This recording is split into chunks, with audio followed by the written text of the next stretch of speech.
Hey everyone, welcome back to my channel. My name's Timmy Treacle, also known as Horror Fan for Life. And this evening I'm giving you another ranking video. But before I get into that, I just want to let everyone know that starting today on this channel, I'm going to be doing a lot more funner things with you guys. Besides doing my movie reviews and rankings and things of just movies, I'm also going to start doing my top 10 lists and rankings of other things, music, TV shows, anything is up for grabs, and anything and everything out there can be given a ranking or a top 10. So if you guys have any ideas that you want to see on my channel, as far as a top 10 or ranking goes, it could be anything.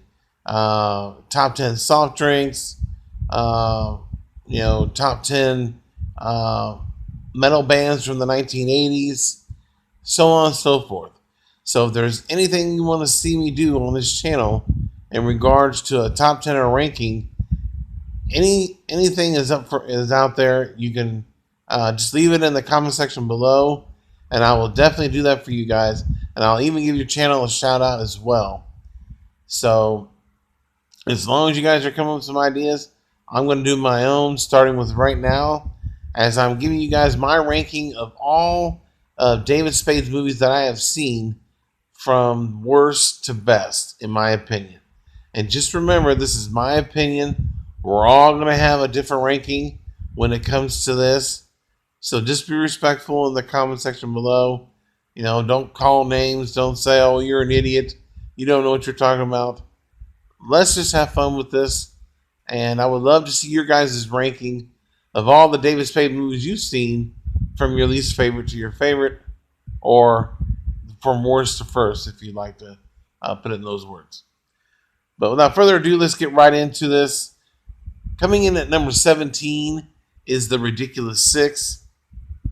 I heard a lot of bad things about this movie, and it sure did live up to all the hate that it is getting. I didn't find it.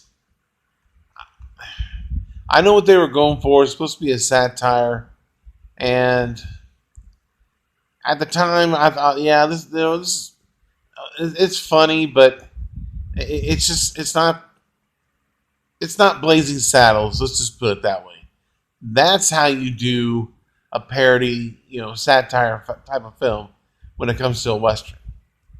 And this was just, to me, Sandler and his buddies with a lot of cameos just getting together to do something goofy. It currently has a 0% rating on Rotten Tomatoes, and I understand why. Although I did find some things funny, and I did chuckle at a few things, it's not that good of a movie. I've only seen it once. I can't remember what rating I gave it. If I did give it a favorable rating at the time, my opinion certainly has changed, as I find it to be one of Adam Sandler's worst movies. And then, of course, David Spade, unfortunately, was in it as well. So it comes in at number 17. Number 16 is PCU. Number 15, The Benchwarmers. Some people love this movie. For me personally, I don't know. I thought it was meh. It has some funny parts, but to me, it was a one and doneer for me. I haven't seen it since it came out, and I have no desire to go back and rewatch it. Number 14 is Father of the Year. Number 13 is Grown Ups 2. Now, Grown Ups 2, I actually really enjoy that movie.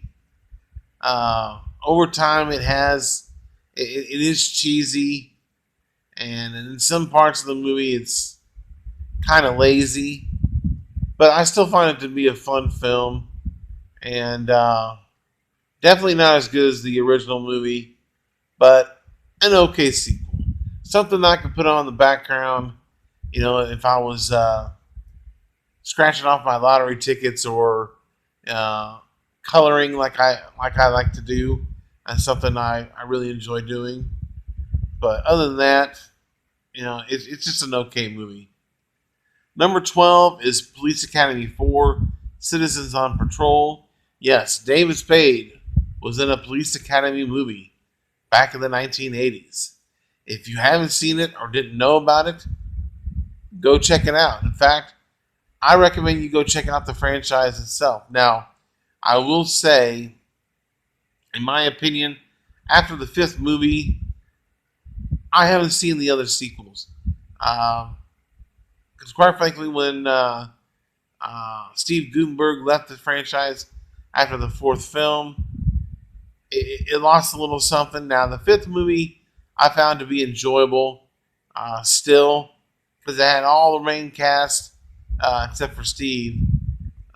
But then after that, each movie kept losing more and more of the regulars, and I gave up on the franchise. But yeah, Police Academy 4, that comes in at number 12. Number 11 is Reality Bites. Um, Number 10 is Coneheads, a great SNL movie with Dan Aykroyd and Jane Curtin, who reprised their roles from their SNL skits back in the 70s. And I find it to be very entertaining. It's got a lot of great um, cameo roles in there, along with Chris Farley, of course, who I really enjoy. And Sinbad is really funny in the movie as well. And it's just an enjoyable movie. One of the better SNL movies out there. Number 9 is Hotel Transylvania 2. Now, I will say I love the Hotel Transylvania franchise. I love all three movies. There's a fourth one coming out. Yes, a fourth one coming out. And as much I know as a few YouTubers really despise these movies, I in fact believe they've gotten better after each movie. And you'll see that with the ranking. Number 8 is Dickie Roberts, former child star. This was a fun movie. Uh, you have Dickie Roberts, who was a child star, and then now he's trying to get his mojo back by trying to live with another family and trying to become an actor again. I believe John Lovitz is his agent, if I'm not mistaken. I've only seen the movie once, but it has a great, memorable ending to the movie when a lot of former child stars get together to sing, and I found it to be really funny, and that was actually the best part of the movie, in my opinion. But still an enjoyable movie, so it comes in at number 8. Number 7 is a more recent movie, is The Wrong Missy. I found this movie to be freaking hilarious. I believe it. I watched it on Netflix, if I'm not mistaken, and yeah, I thought it was freaking hilarious. David Spade meets this beautiful woman named Missy, and he meets another girl, Missy, and he is mistaken. He thinks that he is meeting the beautiful Missy for his retreat, for his work, and it turns out it's the one that he didn't get along with, and a lot of hysterical things ensue in this movie, and I found it to be one of David's best in a while, and yeah, check it out, The Wrong Missy, if you haven't seen it. Number 6 is Hotel Transylvania. Number 5, Black Sheep. Black Sheep. I really enjoy this movie. It's not quite as good as Tommy Boy, but still very enjoyable. The chemistry between Spade and Farley is unprecedented. It is phenomenal. I really wish they would have gotten to do more movies together. Rest in peace, Chris Farley. He died back when I was a junior in high school in 1997, and it really shook a lot of people, and it just sucks. Let's put it that way. And the potential and the more movies those guys could have done have just been phenomenal. I mean, could you imagine Chris Farley voicing a character in Hotel Transylvania or being in some of these other movies with Sandler and all them? Oh my God, just it's just been great, you know. But unfortunately, we just gotta enjoy the movies we got with Chris and just go from there. But yeah, Black Sheep is a funny movie. Um, you got Tim Matheson in there as well. It's got a great cast. Gary Busey, who I find to be freaking hysterical. I think he's the funniest part in the movie. I love his character. Coming in at number 4 is Grown Ups. I absolutely love this movie. Uh, it kind of reminds me of what me to get a lot of my friends together and have a big blowout and everything like we used to. But as we've gotten older, we've grown farther and farther apart, and that's just part of life. But I got to tell you, I had a lot of great times with a core group of my friends, and they know who they are. And yeah, to get them all together like Sandler does to do a movie, I think it's great. And it's really funny. My favorite scene in the movie is when Rob's daughter shows up with the busted down car, and the guys are sitting there just staring at her, and then they take turns looking and looking away. By far the best scene in the movie. But I love the movie. I love the characters. I love the female cast as well. Even the children in the movie are really good, and it's just a great movie, and it deserves the spot at number 4. Coming in at number 3 is Hotel Transylvania 3. I told you these movies have gotten better as I've watched them, and I'm really looking forward to the 4th installment of this movie. And as long as these movies keep making money like they have been, and they're going to, because it's freaking Adam Sandler, a lot of kids, a lot of people love Adam Sandler, and yeah, it comes in at number 3. Number 2 and number 1 were tough, but at the end of the day, my number 1, I think by far is the best. But number 2 is Joe Dirt. For David to do a standalone movie where he's the main focus, I thought he did a great job in this movie. I love all the other characters as well. I love Fred Ward, who plays his dad, which we only get to see a little bit of. Kid Rock is great in the movie. And, of course, his love interest in the movie. Oh, my Lord. Jesus. Oh. Anyway, it's got a lot of great characters. It's a funny movie. And it deserves the number 2 spot on this list. Now, if you don't know what number 1 is, then you don't know David Spade. You don't know his filmography. And if you haven't seen this movie, then I just feel bad for you. Number 1 is Tommy Boy. Tommy Boy is a timeless classic, in my opinion.